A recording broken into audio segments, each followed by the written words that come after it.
Relax with your arms at your side. After the patient empties her bladder, have her lie supine with her arms at her sides.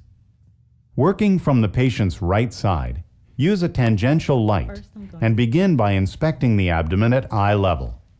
Note the skin color, which should be consistent with the rest of the body or somewhat paler. Also observe surface characteristics. You should see no pronounced venous patterns or lesions, but may note scars or striae. If you find an abnormality, locate it within 4 quadrants. Just mentally divide the abdomen with 2 lines that intersect at the umbilicus and form the right upper, right lower, and left lower quadrants. Or map the finding within 9 regions.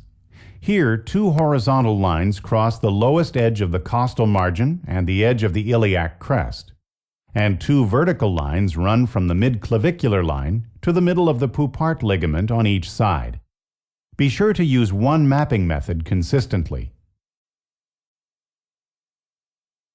Next, inspect the contour of the abdomen, which may be flat, rounded, or scaphoid in an adult. In a young child, a rounded or convex contour is most common. Also inspect the umbilicus. It should be centrally located and may be inverted or slightly protruded. Now check for symmetry while standing behind the patient's head. The abdomen should be symmetric, with no distension or bulges. To bring out any hidden abnormalities, use 2 simple maneuvers. Take a deep breath and hold it. Good. Now lift your head off the table and breathe normally. You should see no bulges, masses, or muscle separation. Okay, good. Relax.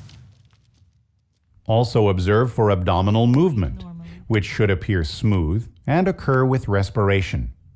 There should be no marked pulsation in the upper midline or surface motion from peristalsis.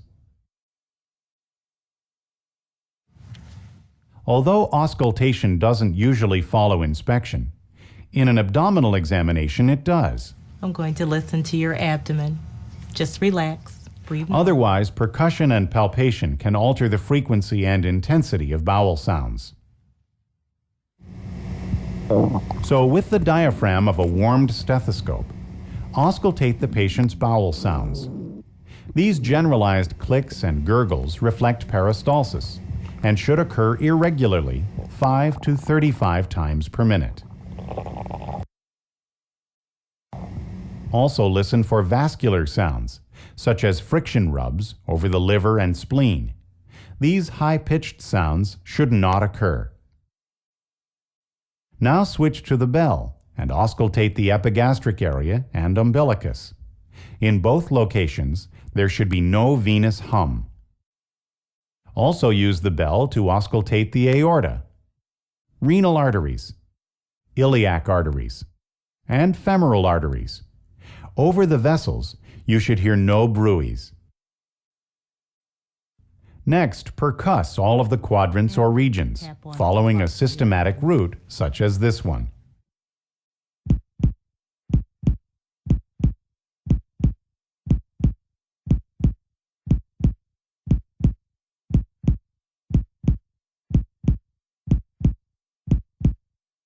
As you percuss, expect to hear tympany over air-filled organs, such as the stomach or intestines.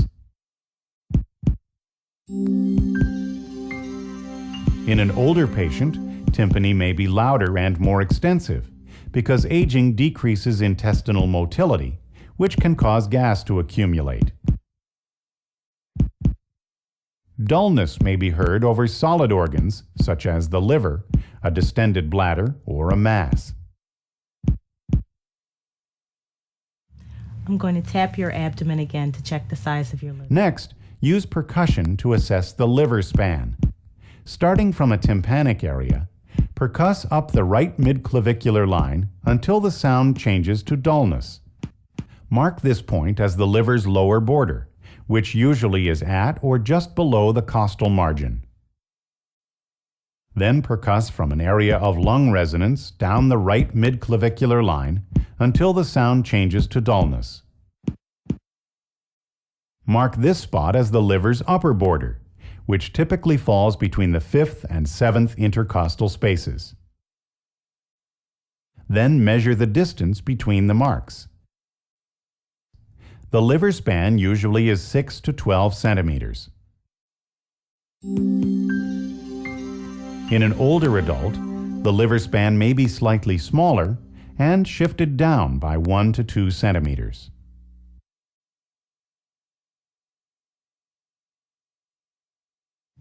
Now I'm going to tap. Next, percuss over the left lower anterior rib cage, in the left epigastric region, and over the spleen while the patient takes a deep breath.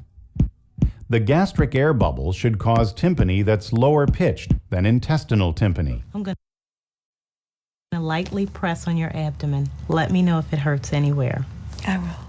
Next, lightly palpate in all quadrants systematically, but assess any painful or tender areas last. Using the palmar surface of your fingers, depress the abdominal wall no more than 1 centimeter. The abdomen should feel smooth and soft, and palpation should cause no discomfort, pain, or tenderness. This area seems a little tense. Let me see if I can relax it. If you feel muscle resistance, determine its source. Bend your knees slightly so I can put the pillow under. Now, take a deep, slow breath. Relax. And just slowly breathe in and out. With voluntary resistance, the abdominal muscles relax during exhalation. Good. With involuntary resistance, muscle tension remains. You're ticklish, aren't you? Let's try this. I'm going to put your hand in my hand and we're going to feel together. For a child or anyone who is ticklish, palpate with a firm touch. If that doesn't help, place the child's hand under your hand, leaving your fingers free to palpate. I'm going to press a little deeper now.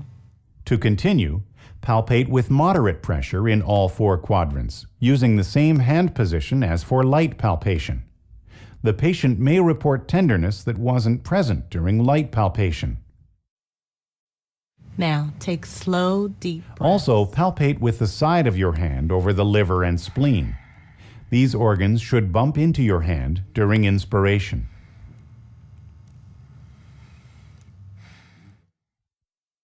Next, palpate deeply and evenly in all 4 quadrants. Let me know if it hurts anywhere. Using one hand or a bimanual technique, move your fingers back and forth over the abdominal contents.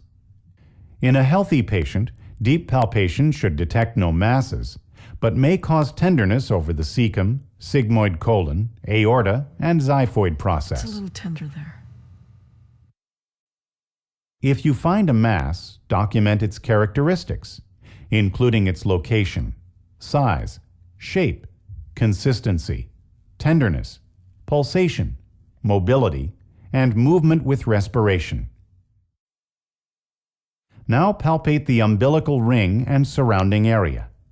The umbilical ring should be round and regular, and the area should be free of bulges and masses.